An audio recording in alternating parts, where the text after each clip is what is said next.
Welcome, everyone. We are glad to have you today on this first webinar of 2026. And we're going to be talking about the retirees. Yes, you, the retirees, my favorite cohort, because again, this is a new year. We have new financial goals. What actually matters in retirement? This will be an overview of some of these key factors that will drive successful retirement planning, including taxes, income strategies, and risk management. As you know, I'm Kevin Thompson, founder and CEO of 99 Capital Group. Many of you know that. I am a CFP, certified financial planner, a retirement income certified professional, which is my niche market, which is who I work well with. And of course, I'm an enrolled agent as well, which we do some tax planning and tax things for our clients. So this is going to be a great session. I am looking forward to it. So buckle up. And it's only going to be about 20, 25 minutes. I like to keep these short because I know people like things short these days. So without further ado, every January, we hear the same thing. New year, new goals. But in retirement, or approaching it, the goal isn't just about growth anymore. It's income, it's taxes, and making sure small mistakes don't turn into permanent mistakes. Today, I want to focus on what actually moves the needle, not the stuff that just sounds good. Retirement planning for retirees, key areas to focus on for 2026, common oversights that people make.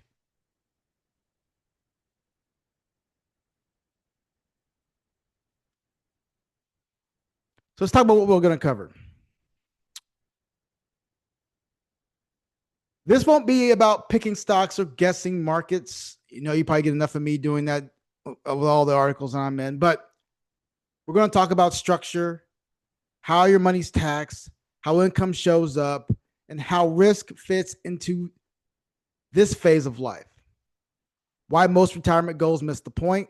The three key areas that drive real outcomes, what you can still adjust in Q1, and when it makes sense to actually get help. So when you're working, the game is simple, right? Save, invest, rinse and repeat. But once you're close to retirement or already there, the game actually shifts. We're talking about Medicare, Medicaid, all these different things, not Medicaid, most of my clients don't deal with that, but Medicare, and how to mitigate healthcare expenses. Now it's about how you take money out, the distribution phase, what gets taxed, and how long the money will have to last. At this stage, good decisions compound as well as bad ones. So we're going to be focusing on accumulation versus distribution, how taxes matter more than ever, mistakes that are harder to undo. So 3 areas that define or drive retirement success: taxes, income strategy, risk management. Almost every outcome in retirement I see comes back to these 3 things. Not market timing, not chasing returns, taxes, income strategy, and how much risk you're willing to take to get where you want to go. Another key driver that most people don't necessarily talk about is people that are actually afraid of retirement. They're not afraid of retirement because they don't have enough money. They're afraid of retirement because it's a different way of life. You have been in this thing for 40 years, possibly 50 years of your life, getting up, moving around, having somewhere to go every single day. But now that is a change that you have to basically do on a dime. It's it's one of the most overlooked things inside of retirement in regards to having that successful retirement. We have to plan for retirement, not just plan to retirement. So taxes, it's not what you earn, it's what you keep. RMDs Change your tax brackets. I can't tell you how many times somebody, and again, I know tax brackets have changed, RMDs have changed. We all know that. But we have to understand that when you get to that RMD age and you have this massive qualified account, maybe it was a 401k, now it's an IRA, what have you, you're going to jump. You may start jumping tax brackets where your Medicare payments premiums go up because it's income based. More of your Social Security becomes taxable. This is something that you have to do prior to your RMD age. Yes, prior to your RMD age, because a lot of retirees are shocked when taxes go up in retirement, especially when those RMDs kick in. I don't want it to be a situation where you're shocked. So we want to mitigate that before it happens. Fun fact, many Social Security recipients, 40% of them pay taxes on their benefits. 60%, according to some of the data out there, do not pay income taxes on their benefits. That basically means that the amount of income that they're making is offset by the deductions. And we have the enhanced deduction for many seniors that are 65 and older. So if you have dual incomes and you have a lot of deductions, majority of your Social Security may not be sitting in that taxable, may not be taxable due to the fact that it's under that amount, taxable amount. So it's something that we need to look into. Majority of my clients are not. Fun fact, no one's really taxed 85% on their benefit. It's majority of people I have are in the 30s and 40% taxability, effective tax rate. So it's a common misconception. So here's some missed opportunities out there. Roth conversions in low income years is powerful. There are significant windows for this, especially early in retirement when income is lower. Qualified charitable deductions after 70 and a half. If you're going to make charitable contributions, make them directly from that large qualified account, because guess what? Guess what the beauty of this is? The beauty is not only are you taking a tax deferred amount out of your IRA, you're not paying taxes on that amount when you make it directly to the institution. It's a beautiful thing. And of course, it helps reduce your RMDs. And of course, capital gains timing. Some people know that you can take up to almost $96,000 of capital gains, depending on where you are, right? But you can take up to almost $96,000 of capital gains without being taxed on it. There's a very intricate way of doing this. But before you do that, there's always a caveat. The caveat is, yes, you may be taking all of these gains on the capital gains side of things tax-free, quote unquote, but you're also raising your taxable income, which basically means that more of your Social Security gets taxed. So it's not a free lunch, my friends. And it's why you need to work with a tax professional to figure those things out. So like I said, it's not how much you take, it's where you take it from. Pulling from the wrong accounts at the wrong time can permanently reduce portfolio longevity, and an early loss can be far more damaging than a later one. This is called sequence of returns. If you start selling out of markets at downdrafts and trying to reinvest at updrafts, it's called selling low and buying high, and it's a human condition. So we want to have sustainable withdrawal rates. What does that mean? Well, majority of my clients have Social Security. Majority of my clients have some kind of a pension. Majority of my clients are taking very little from that large account.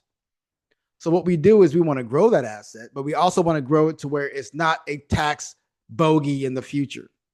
So where the money comes from matters. The tax implications of different income sources, whether it be taxable, tax deferred, or Roth accounts, as well as Social Security, is pivotal. The timing is pivotal. It can have a significant impact on your retirement income plan. Case in point, taxable versus tax deferred versus Roth. Every dollar doesn't hit your bottom line the same way. Social Security timing impacts lifetime benefits.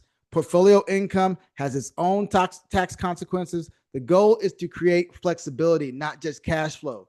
Taxable income is taxed going in, it's taxed coming out, it's taxed on the way up. Tax deferred account is not taxed going in, but it's taxed on the way out. Roth income is taxed on the way in, not taxed on the way out, depending on, you have to meet certain qualifications. I'm not going to go into all that. Social Security time and decisions, you can cost yourself so much money in Social Security. And it's not just about you. It's about, if you're married, your spouse. If something would have happened to you and you took your Social Security early and your spouse has a lower benefit, he or she will inherit a smaller benefit. So sometimes it may be prudent to allow our benefit to grow, especially if we're worried about longevity. And of course, pension, portfolio income. Pensions provide guaranteed income, but there's very few pensions out there at this time. While portfolio income is subject to market risk, understanding the trade-offs and integrating these income sources is crucial for retirement planning. So, risk. Growth still matters, but so does protection. Market risk, right? We want to mitigate that as much as possible. Remain diversified across multiple asset classes because we don't want all of our assets going down, even though the majority of the assets right now are acting in the same way, but we don't want to have a one-to-one risk correlation to all of our assets. We don't want that. We want to reduce some of that by diversifying across multiple asset classes, adding some fixed income, adding some alternatives. That is the best way to mitigate downside risk outside of having some cash and things like that. But what are we dealing with right now? We're dealing with inflation. Inflation has been one of those things, and we're not going to talk about CPI right now because my hair starts to grow. It's already long enough. My hair starts to grow when we start talking about CPI. But inflation being at around 3% is something we have to navigate. It's important to navigate that because we have to make sure that our portfolio lasts. Just because our portfolio does 7% or 8% or 10% one year, it's not a real 10%. Think about it this way. If I have an IRA and it's up 10%, that is magical. That is great. But inflation took out 3% that year. Remember that. So my real return, quote unquote, is 7%. And that's before taxes. So we have to understand how that works. And we also have to combat longevity risk. Longevity risk is one of the risk multipliers in retirement. The longer we live, the longer we're going to have that portfolio last. But we also have to understand those different phases, right? We have the go-go years, the years that we're gunning and running between 65 and 75, doing everything we wanted to do. Then we have the slow-go years, quote unquote, from 75 to 80, 85. And then we have the no-go years. I'm saying this. Working with a professional, we don't want to have those no-go years, even though we know they're coming. We want to make sure we maximize your life throughout the entirety so we don't live in these phases and we give you the best life you deserve to have. So what we're seeing in real portfolios, some right now, and this is on me as well, too much cash sitting idle. Now, idle cash is not bad if it's in the right place. If it's getting you 3.5%, 4% in some kind of high yield investment, nothing wrong with that.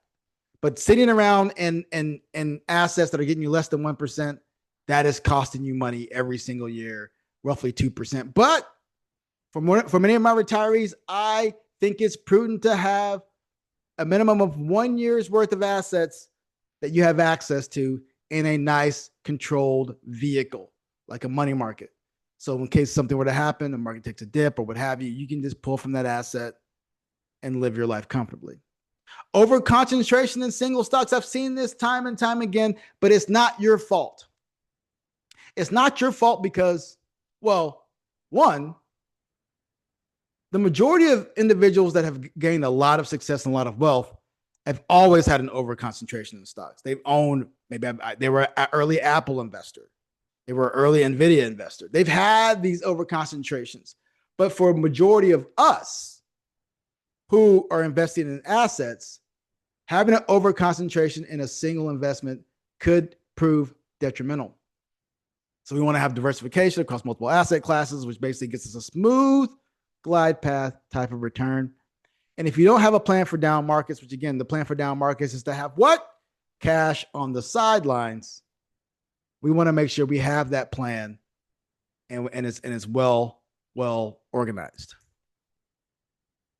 So what you can do to adjust this quarter: contribution decisions, review and adjust your retirement accounts, contributions for new year. This is for the pre-retirees. Roth planning, doing Roth conversions. This is for the retirees. Making sure we minimize our future RMDs. Tax withholding, ensure that your tax withholding is accurate to avoid underpayment penalties. Work with a nice, qualified EA, CPA, or a person that you trust. And another thing is beneficiaries and estate basics. We want people to have a minimum as a will or a revocable living trust on their person, because I've seen it time and time again where an individual passes away and then they leave it to the children. But guess what? Now one of the children have passed away. And now you have multiple children from this individual that passed away that's now inheriting assets. And it just leaves a migraine of a headache. Reduce that, make it clean, put the trust in place to where it says exactly what it's going to do. And there's no convolution where, hey, I had a will, people are upset, they're going to court, judge is going to make a decision. We don't want that. So income, where the money comes from matters. In retirement, your income strategy is crucial. Withdrawing from the right accounts in the right order can make all of the difference. Like I said before, sequence of returns. Additionally, understanding how tax applications work on different accounts is powerful. And of course, as well as Social Security timing decisions, like we mentioned before. Best retirement income planning strategies. Maybe there's some annuitization in there. Most of you already have an annuity on your balance sheet. It's called Social Security. Pension drawdowns. Of course, some of you had pensions, so we're pulling those out as well. Lump sum distributions. If your kids inherit your IRA, they're going to have to start taking distributions year over year via the 10-year rule. Possibly using reverse mortgages. This is one of the strategies that's least talked about because it feels dirty, but it's not. It's basically like you getting a HELOC on your home. It's not an actual HELOC, but it's like you getting a line of credit or a loan on your home. When you pass away, boom, the inheritors have to pay off the debt. Roth IRA conversions, laddering those year after year, maximizing your tax bracket, your tax rates. Taxes on your Social Security benefits, making sure that we reduce those as much as possible even though we're having Roth conversions, even though we're moving the needle on your Social Security. Does that outweigh future taxation? Answer is typically yes. Minimize taxes on your Social Security benefits, like we mentioned before. And then, of course, stick to the right asset allocation. People say 60, 40, 70, 30. That's going to change because of markets. That's going to change because of technology. That's going to change. But our job is to make sure that we're not over allocated to a certain sector that when it happens, not if it happens, but when it happens, it drains you faster than it should. So navigating retirement risk, again, risk. Growth still matters, but so does protections, like I mentioned before, longevity, market volatility, inflation, healthcare costs. Those are all important. I think this is a slight repeat, but this is all important. And it's just not about market volatility, but also inflation eroding your purchasing power. You need to know these things. I want to put it in here multiple times because this right here to me is important. This needs to be pushed in your brain time and time again. Inflation is the quiet erosion of your capital. Let me say it again. Inflation is the quiet erosion of your capital. So, when it makes sense to talk to a professional, if your income is coming from several places, if taxes are creeping up, or if you don't have a written plan for withdrawals, that's usually a sign that it's time to get a second eye on these things. Multiple income sources, pensions, Social Security, investment accounts. It may be helpful to get a professional guidance on coordinating these sources. tax brackets are changing, this is something that you definitely have to talk to an EA or CPA about. You can talk to a tax professional, whatever they want to call themselves, but get someone that knows what they're talking about, that knows where the limit is. Because if you go 1 ounce over that limit, it can become a problem. There's no written retirement income plan. If you don't have a clear written plan for how you're going to generate income or withdraw from your accounts in retirement, it's a good idea to work with a financial advisor or professional to build that plan out. So here's the next steps. If you want help, we can offer a strategy call. We'll walk through exactly what we do, how we do, and why we do it. There's no obligation, of course. So we're not necessarily to sell you anything. It's just basically, hey, this is what we do. We're financial planners and we're enrolled agents and retirement income certified professionals. So we're here to help guide you where you want to go. We'll review your, if we decide to work together, we'll review your taxes, income, and risk, and to get a second eyes on your specific retirement plan.